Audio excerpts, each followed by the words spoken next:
Artificial intelligence AI આ શબ્દ સાંભળતા જ મગજમાં શું આવે નહીં? મોટાભાગે તો સિલિકોન વેલીની મોટી મોટી કંપનીઓ કે પછી કોઈ સાયન્સ ફિક્શન ફિલ્મ જેવું ભવિષ્ય. પણ માની શકશો કે એઆઈની અસલી ક્રાંતિ એ પણ ગુજરાતના એક નાના એવા ગામની શાળામાં થઈ રહી છે? હા, આજે આપણે એક એવા જ શિક્ષકની વાત કરવાના છીએ જેમણે એઆઈનો ઉપયોગ કરીને ભણતરમાં એક જબરદસ્ત અનોખો પ્રયોગ કર્યો. પણ સવાલ એ છે કે એક ગામડાની પ્રાથમિક શાળામાં એના વર્ગખંડમાં એઆઈ કરી પણ શું શકે? જુઓ, આ સવાલ ખાલી ટેકનોલોજીનો નથી, આ તો શિક્ષણના આખા ભવિષ્યનો સવાલ છે. અને આનો જવાબ છે ને એ આપણને એક બહુ જ રસપ્રદ વાર્તા તરફ લઈ જશે. તો ચાલો શરૂ કરીએ. આપણી આ કહાણી શરૂ થાય છે ગુજરાતના ખેડા જિલ્લામાં આવેલી ટિમ્બલી પ્રાથમિક શાળાથી. હા, આ એ જગ્યા છે જ્યાં એક શિક્ષકે ભણાવવાની જે જૂની પરંપરાગત રીતો હતી ને એને જ પડકારી. હવે જુઓ, કોઈપણ નવી શોધ કે નવીનતાની શરૂઆત ક્યાંથી થાય? કોઈ સમસ્યાથી, બરાબર? તો પછી આ ટિમ્બલી શાળામાં એવી તો કઈ મુશ્કેલીઓ હતી, કયા પડકારો હતા જેનો એ લોકો સામનો કરી રહ્યા હતા? સમસ્યાઓ એવી હતી જે કદાચ આપણને જાણીતી લાગશે, જેમ કે ગણિત અને અંગ્રેજી જેવા વિષયો જે થોડા અઘરા લાગે એનાથી વિદ્યાર્થીઓ દૂર ભાગતા હતા. લાંબા લાંબા ફકરા વાંચવા અને પછી એમાંથી સવાલોના જવાબ શોધવામાં તો બહુ તકલીફ પડતી. અને પરીક્ષાનો ડર, એ તો જાણે બધાને જ હોય. આ બધી સમસ્યાઓ આમ તો ઘણી શાળાઓમાં જોવા મળે છે, પણ ટિમ્બલી શાળાએ નક્કી કર્યું કે બસ હવે આનો કોઈક ઉકેલ તો શોધવો જ પડશે. અને આ પડકાર ઝીલવા માટે કોણ આગળ આવ્યું ખબર છે? ત્યાંના મુખ્ય શિક્ષક વિજયકુમાર પટેલ. એમને સમજાઈ ગયું હતું કે આ બધી સમસ્યાઓનો ઉકેલ જે જૂની પદ્ધતિઓ છે એનાથી તો નહીં જ મળે. કંઈક નવું, કંઈક અલગ કરવું પડશે. એમણે પોતાના પ્રોજેક્ટને એક નામ આપ્યું, હું છું સ્માર્ટ સહાયક. અરે વાહ, નામ પરથી જ ખ્યાલ આવી જાય છે કે એમનો વિચાર કેટલો ક્લિયર હતો. એમના માટે એઆઈ કોઈ મશીન કે સાધન નહોતું, પણ વિદ્યાર્થીઓ માટે એક દોસ્ત, એક મદદગાર હતું. તો સવાલ એ છે કે આ સ્માર્ટ સહાયક ક્લાસરૂમમાં કામ કઈ રીતે કરતું હતું? ચલો હવે એ જ જોઈએ કે કઈ રીતે આર્ટિફિશિયલ ઇન્ટેલિજન્સે ચોપડીના પાઠને એકદમ જીવંત અને રસપ્રદ બનાવી દીધા.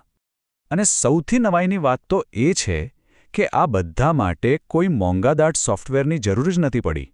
વિજયકુમાર પટેલે તો ChatGPT, કેનવા જેવા જે સાધનો સહેલાઈથી મળી રહે છે, બસ એનો જ ઉપયોગ કર્યો. આના પરથી એક વાત તો પાક્કી થાય છે કે નવીનતા માટે પૈસા કરતાં વધુ જરૂરી છે ક્રિએટિવિટી, એટલે કે સર્જનાત્મકતા. આખી પ્રોસેસ પણ એકદમ સિમ્પલ હતી. જુઓ, સૌથી પહેલાં તો ચોપડીનો કોઈપણ પાઠ PDF તરીકે અપલોડ કરવાનો. બસ પછી એઆઈ એનું કામ શરૂ કરી દે.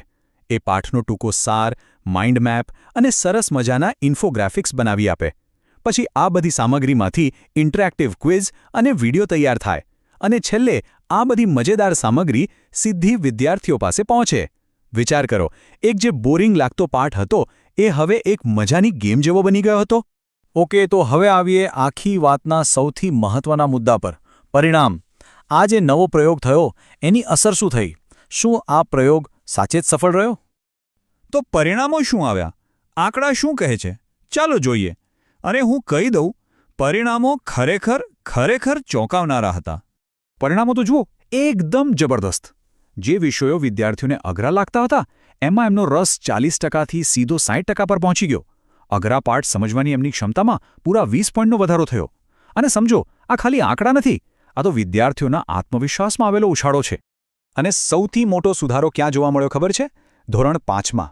ફકરામાંથી પ્રશ્નોના જવાબ આપવાની જે એમની આવડત હતી એ 45%થી ઉછળીને સીધી 66% થઈ ગઈ.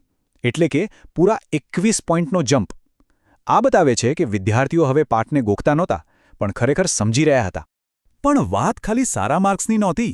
ફાયદા તો એનાથી પણ ઘણા વધારે હતા. વિદ્યાર્થીઓની એકાગ્રતા વધી ગઈ, એમની યાદશક્તિ સારી થઈ. ક્લાસરૂમ જે પહેલાં શાંત રહેતો એ હવે સવાલો અને ચર્ચાઓથી ગૂંજવા લાગ્યો હતો. અને સૌથી મોટી વાત, વિદ્યાર્થીઓ હવે હસતા રમતા ખુશી શાળાએ આવતા હતા. તો આ તો વાત હતી એક શાળાની, પણ એની અસર ઘણી મોટી અને દૂર સુધી પહોંચનારી છે. ચાલો હવે આ એક ઉદાહરણથી થોડું આગળ વધીએ અને વિચારીએ કે આનો મોટા પાયે શું અર્થ થાય છે. ટિમ્બલી શાળાની આ સફળતાની કહાણી ખાલી એ શાળા પૂરતી સીમિત ન રહી. ના, એની અસર એટલી જબરદસ્ત હતી કે આજુબાજુના ક્લસ્ટરની બીજી બધી જ શાળાઓએ પણ આ જ મોડેલ અપનાવી લીધું.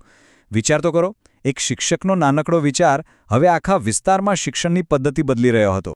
તો અંતે એ જ સવાલ મનમાં આવે છે. શું ટિમ્બલી શાળાનો આ પ્રયોગ એ આવનારા સમયમાં દરેક ક્લાસરૂમના ભવિષ્યની એક ઝલક છે? જરા વિચારો, જો એક શિક્ષક બહુ ઓછા સાધનો સાથે આટલું મોટું પરિવર્તન લાવી શકતા હોય તો પછી કલ્પના કરો કે ટેકનોલોજીનો સાચો અને સારો ઉપયોગ આપણા શિક્ષણને ક્યાંથી ક્યાં પહોંચાડી શકે છે. મને તો લાગે છે કે આ તો માત્ર એક શરૂઆત છે.